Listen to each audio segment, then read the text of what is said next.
I'm Daniel. I'm Jay-Z. And this is Just Might DIY. You would think that it would be really easy to sublimate a koozie. That's because on the outside, they're all polyester, and Sublimation ink loves polyester. But let us tell you how many different ways that you can really screw this up. You can get ghosting, you can get creasing, you can get tape marks and paper marks and discoloration. And we're going to try and show you our way to get to a koozie that looks as good as these. That's right, so stick around and we'll show you all of our favorite tips and tricks. Our first tip is going to be to use the right kind of koozies. These are Neoprene koozies. They came from Amazon in this nice pack. We will link this down below. But the important thing here is to not confuse them with the foam koozies that you will find on Amazon as well. Yes, they will all sublimate on the outside, but it's what's on the inside that counts. The integrity of the neoprene will hold up so much better than the integrity of the foam. As you can see, the result here was the foam pretty much like evaporated or something. Yeah, it hit like a critical point of failure. So always use neoprene. Now, when you're printing, there are a few tips as well, of course. And the first is to make sure that you mirror your image because you are going to be sublimating it onto the surface, and then to make sure you have the right print settings. On this particular printer, it's an Epson EcoTank 15000. We're going to use photo paper matte and best quality. Now, this is a printer that we converted over to Sublimation using Hippo Sublimation ink, and you will see that it's printing out in a very dull-like fashion. And that's not because of the paper, but we are using Sublimation paper here from JP+. It's just because that's the way Sublimation prints out. So we're cutting it down to larger than the size of the koozie. That's very important. It is very important, or else you will end up with like paper marks and other issues with how your koozie appears when your finished product is done. Yeah. So another tip we have is to put some sort of an insert inside your koozie. Koozies actually expand and contract and like bubble up a little bit sometimes.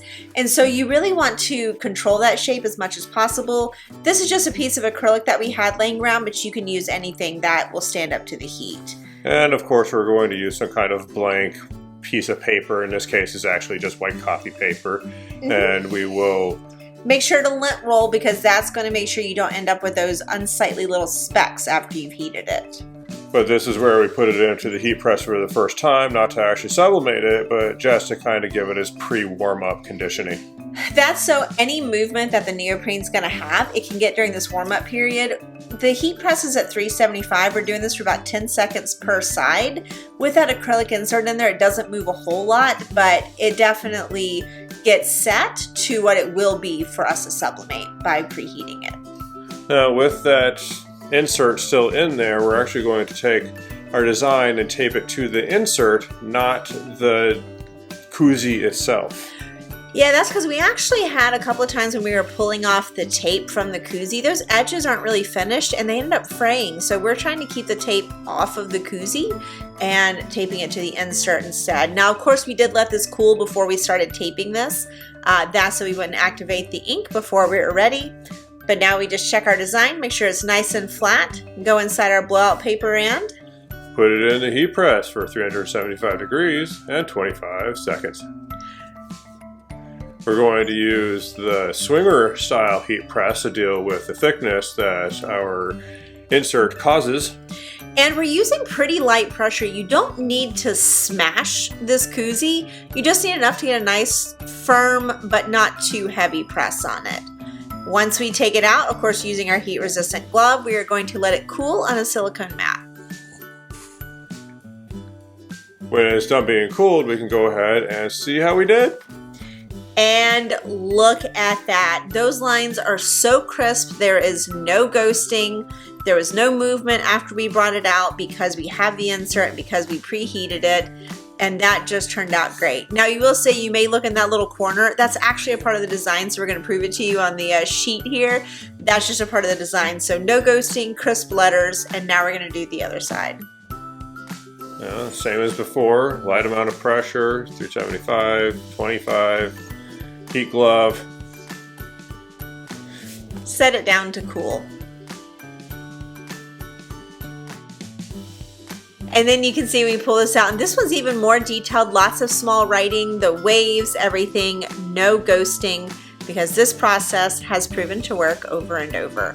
So we will show you a few things. You can obviously see that the difference in the white colors between the pressed and non-pressed Neoprene Koozie is a little bit different shade, as well as we're dealing with a little bit different of an aftermath and thickness. You don't lose all the thickness in the same way that you will with foam, but you do lose some. It still functions wonderfully as a koozie, but it did kind of flatten out a little bit, and that's just something to be aware of, and that's how we don't use a whole lot of pressure. But here you go, we're dressing our cans with our koozies. Yay!